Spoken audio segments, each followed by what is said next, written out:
So, the translations are out for My Hero Academia Manga Chapter 392, and let's just say that what we get in this chapter is very amazing. Not only are we focusing on the fight between Uraraka and Toga, but we get a surprise understanding of why Toga is the way that she is, with a backstory, and we will be talking more about that soon, but first, right after this.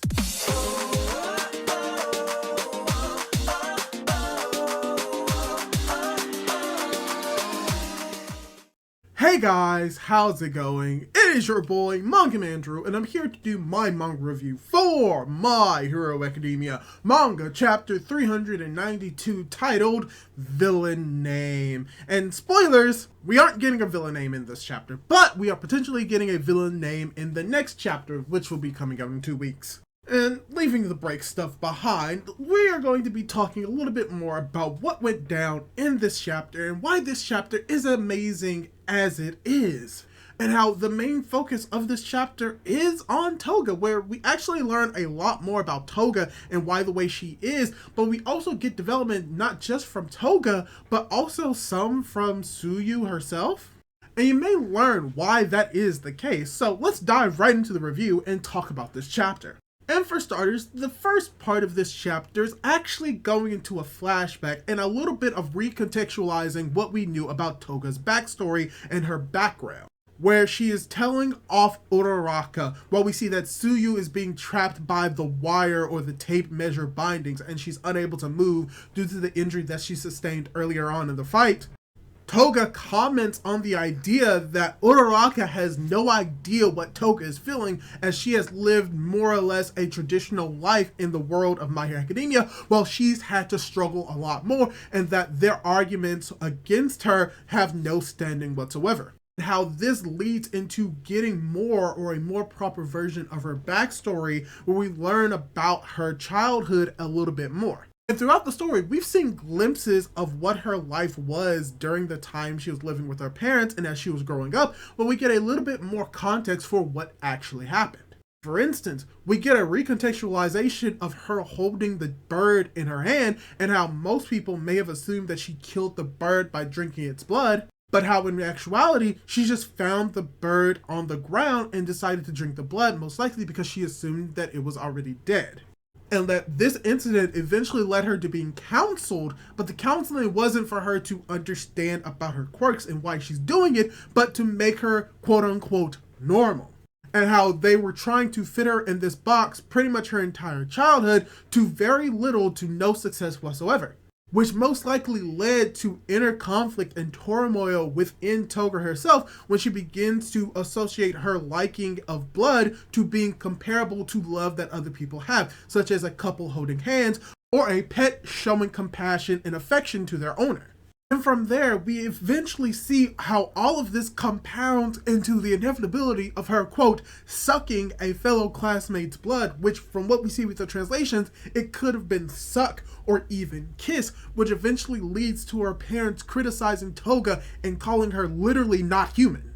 And how that moment is followed up by literally Curious in a, quote, vestige form coming out of nowhere and pretty much saying, oh, so that's why you were wearing a mask and why you suppressed yourself. This is why the way you are right now. And there's a lot that we really need to cover with that part and this just entire flashback in general. For one thing, it really recontextualizes what we knew about Toga prior and really puts doubt in what we knew about her prior. Many people may have assumed that she just sucked the blood from the bird, and many people also assumed that she attacked her fellow classmate and sucked his blood. But from what we're getting with this flashback, more or less from Toga's perspective, because what we knew prior was the perspective of other people looking upon Toga and not Toga herself, we get a different understanding of what Toga was actually going through and the actual struggles that were going on inside of her. And potentially revealing that she actually didn't, quote, suck the student's blood, but that she was actually kissing it. And that the sounds that people may have heard, which was the sound of sucking through a straw, might have just been her kissing the wound. Or maybe she was actually sucking it, but she considered what she was doing to be more akin to kissing someone than actually sucking the blood. And that this may be even more confirmation that many people assume that she killed the fellow student when in reality, he may still have been alive afterwards. And so basically, we're getting a first person point of view of what Toga has been feeling this entire time, and how she most likely has an association not just with blood being love, but that blood and being someone else being a sort of mechanism for coping for all of the struggles and trauma that she went through as a kid. Because nothing can be more traumatic than literally having your parents hate you or who you are being something that you can't control and deeming you unhuman. And the fact that Toga is bi and that this is most likely experience people in that community may face, I think that this is very much well written in the idea and may be equated or similar to struggles people in the LGBTQ plus community may experience. Substituting the lust for blood or the want to drink blood to being those wanting to love and care for someone that may be of the same gender norms or the same gender identity that you are. Overall, I think what we're learning from Toga's flashback is that everything isn't black and white, and what we may have assumed about Toga at first may be very inaccurate because we were never viewing it through her eyes. Which ties back into the original comment that she made towards Uraraka about how she would never understand the trials and tribulations that Toga has gone through because they are different people, and that she can't imagine what she's gone through her perspective, and she can only view it in reference to Uraraka through her own views and through her own realization and view of the world. So I'm great that we're getting what I would consider a little bit more nuance for the character of Toga in this entire story, and finally getting her entire flashback fleshed out, and how wanting to become someone else isn't just a byproduct of her blood, but a byproduct of how she was raised and the trauma that she had to endure. And going from the first half of this chapter, we get into the second half, which is more or less the actual conflict between Toga and Uraraka, where we actually get a lot more characters involved in this fight than you would believe. For instance, Suyu as well as Jiro and Kamui Woods actually get a little bit more involved in this fight, where we see that Uraraka was able to free Suyu from Toga's grasp. And as Jiro is trying to grab onto Suyu, they come to a realization that the Suyu she is trying to grab is actually a Toga clone who consumed Suyu's blood, where it's revealed that many of the Suyus and Urarakas and potentially Kamui Woods as well as Jiro's on the battlefield are most likely clones of Toga who have consumed the random blood just scattered all over the battleground and transforming into them. Which is actually very strategic, because if you think that you're going up against an ally, it will lower your guard, and by doing so could end up getting yourself killed, because that is literally what we saw during the first war with Toga and why she is so dangerous.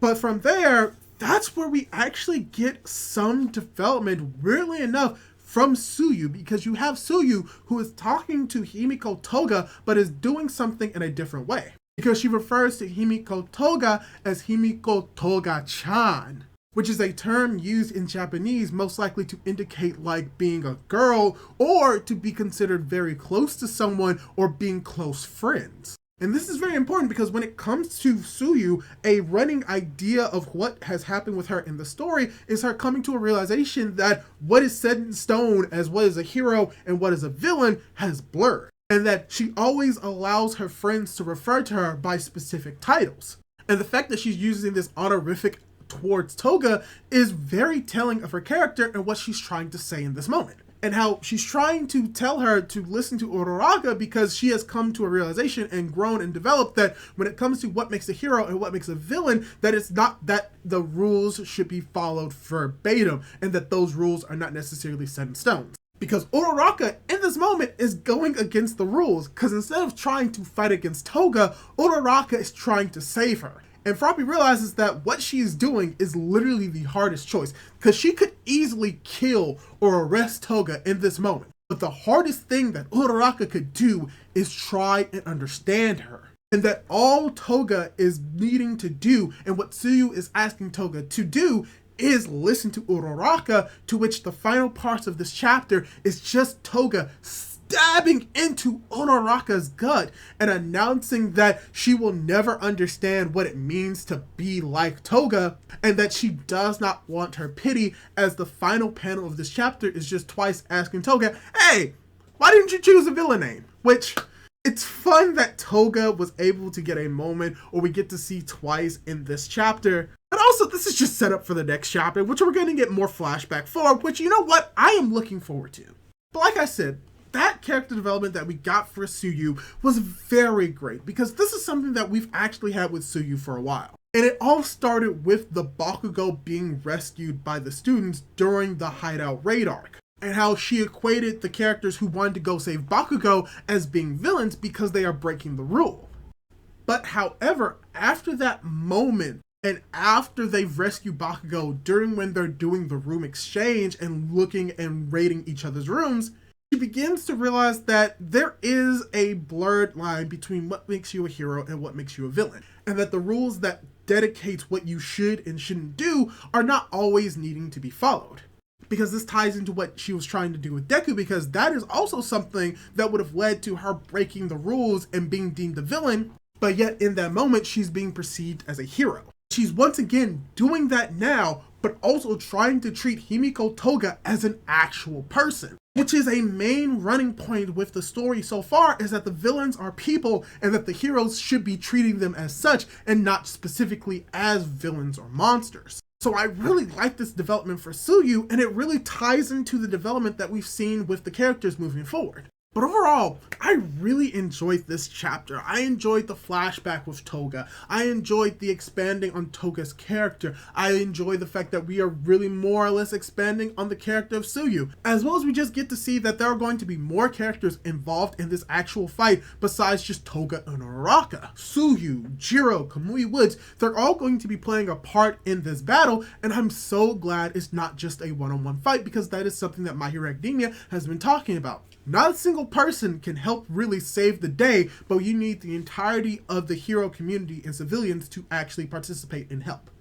And I can't wait to see what the next chapter will have in store, because most likely we're going to be getting more development from Toga, potentially revealing her villain name, and eventually having Uraraka hopefully do a confession, or at least have a communication with Toga so that they can actually both understand both sides of the issues and come to a conclusion. But yes, that's all I really have to say for this chapter. Let me guys ask you this. What'd you think of the chapter? Did you like it? Did you dislike it? And do you like the character development that we've gotten for both Toga as well as Suyu in this chapter?